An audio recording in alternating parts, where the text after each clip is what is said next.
Hey everyone, Newman here with 910, and today we have the marvelous FX Impact M3. We're going to be going over a very similar video as we just did the FX Maverick. We're going to be going over how the air travels through the rifle, and then also the certain places it can leak. The FX Impact is unfortunately notorious for having leaks, but that is because of a chance of probability. It probably has some of the most O-rings out of any other airgun on the market. So with that being said, there's a much higher probability for the leak, but there's always an Achilles heel to a greatness such as the FX Impact. So that's its only Achilles heel is the leaks. But you know what? They're fixable and it's easy. And this video right here is going to show you how to find those leaks even faster so you can be back up and running and winning competitions. Alright, so to go through the flow of the rifle, of course first we have the air tank here. The air is stored in there, and then as the air flows out, you go through your first stage regulator right here, or your first regulator. It also acts as your bottle adapter. Once the air passes through there, it's going to go two places. One place is right here. It's going to go to your tank pressure gauge, and that's reading what is in the tank. Not what the regulator has regulated, but what the air pressure in the tank is before it is regulated. On the other side of the rifle, when we get there, you get to see the first stage regulator. After it passes through the rifle, it goes into the second regulator. It's at a diagonal angle right here. After that, it's passing through some ports right here, going into the plenum. As you can see, there's a bunch of different places it could leak right there, and that's the regulator atmosphere hole. Anyways, it's going into the plenum right here.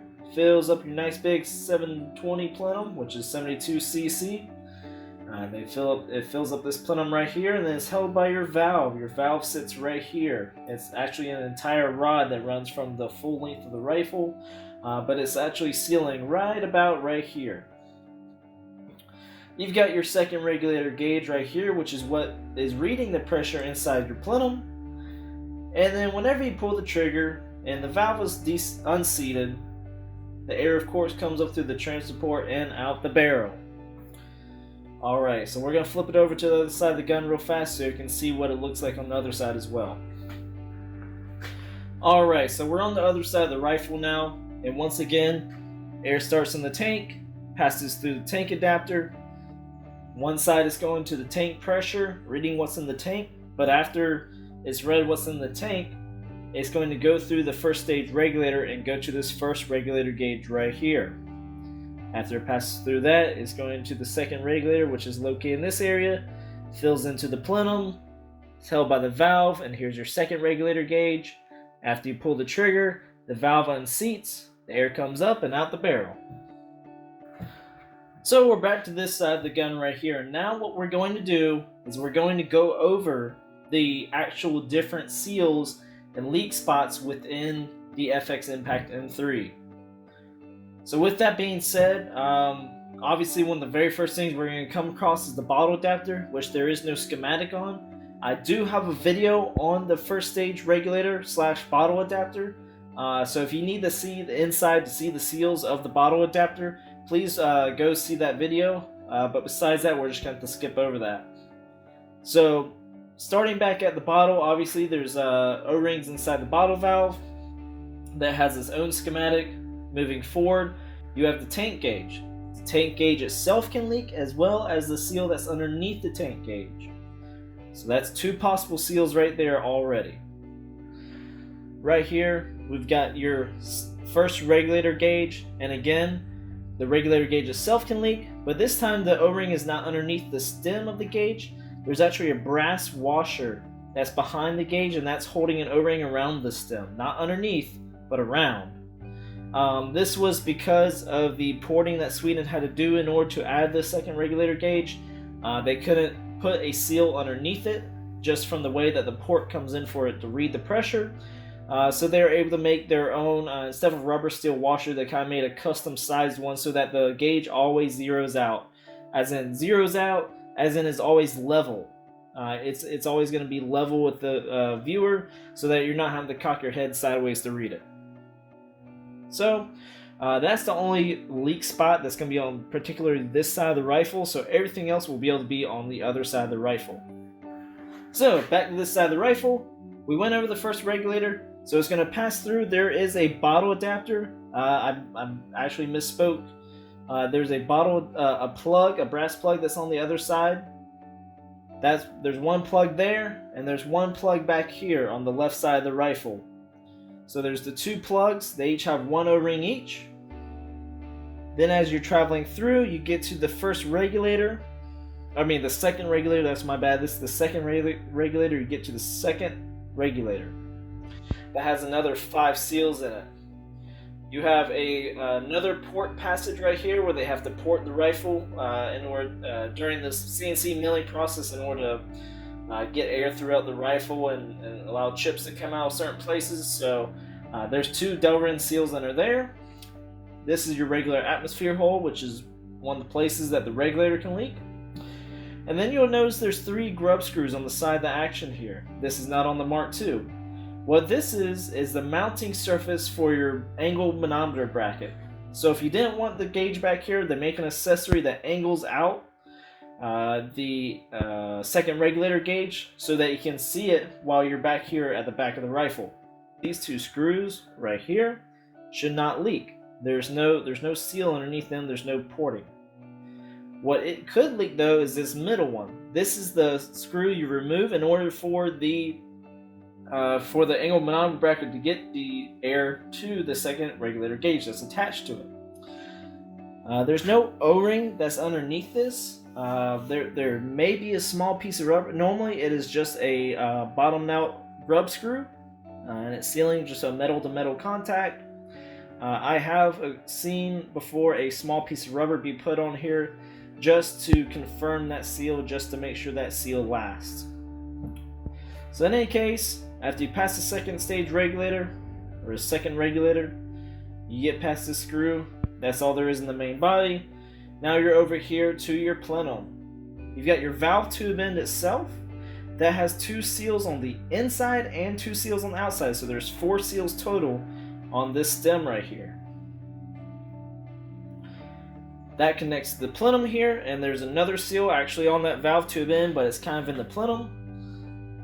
So there's a seal right there, and there's going to be another seal on the inside of the plenum right here. That's part of the valve housing. The valve housing has another 4 seals in the valve housing right here. If you still have your gauge over here, then you have another 2 seal possible locations, obviously underneath the gauge as a normal gauge seal, and then the gauge itself once again. The last seal place would be the actual valve pin itself, and that'd be if it's leaking out the barrel. So the valve pin itself. There's no changeable or interchangeable valve seat in the power plenum setup. It is built into the actual valve housing, so that's not a possible leak location unless that's been damaged in some sort of way, which is a highly unlikely situation.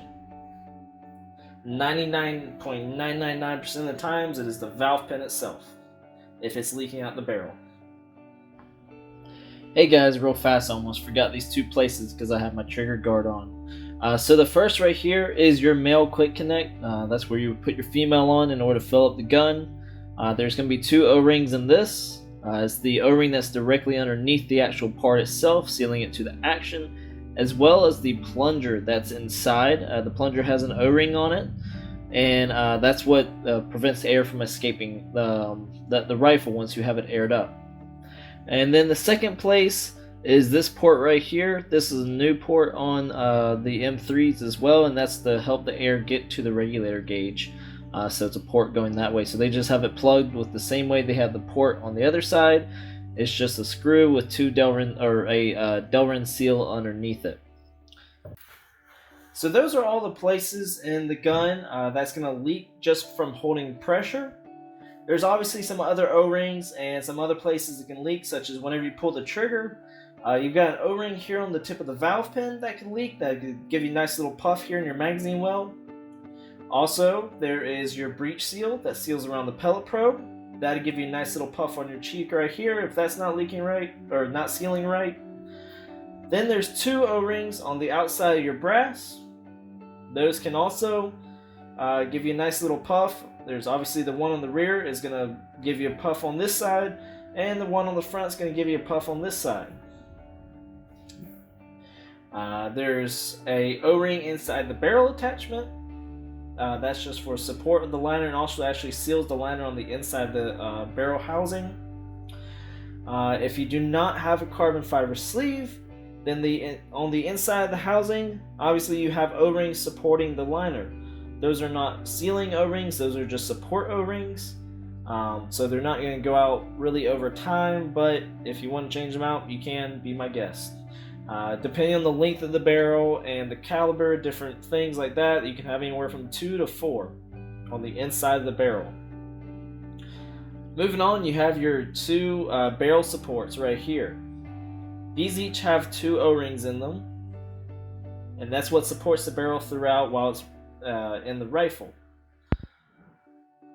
Also, you have an O-ring that's on the tip of the valve adjuster here. Again, that's not a sealing location. That's literally just for a rubber bushing right here to make that a little stiff as you're turning it. Then you have another possibility. The scope rail is covering right now, but the shroud cone or else shroud bushing, depending on, once again, what type of shroud, what length of barrel you have. There's possible O-rings inside those pieces right there at the beginning of the shroud. Besides that, there's no other seals throughout the rifle. I mean, that's not too much to say though, because there is a lot of O-rings, obviously. There's a lot of possible leak locations in this rifle, so it's going to happen sometime or later. Whether it's now, whether it's 20 years down the road, it's going to happen eventually, so just be ready for it. And hey, this video will be here to help you out whenever you do have that leak. So if you have any questions or comments, please leave them in the comment section, or you can shoot me an email. I'm more than happy to go over the M3 with you, or to add on any extra videos if you need more a further in-depth video on any certain location in order to help describe the leak or how to repair the leak in a certain location. Like I said, feel free to reach out with those questions. More than happy to help out. With that being said, good luck everyone and happy shooting.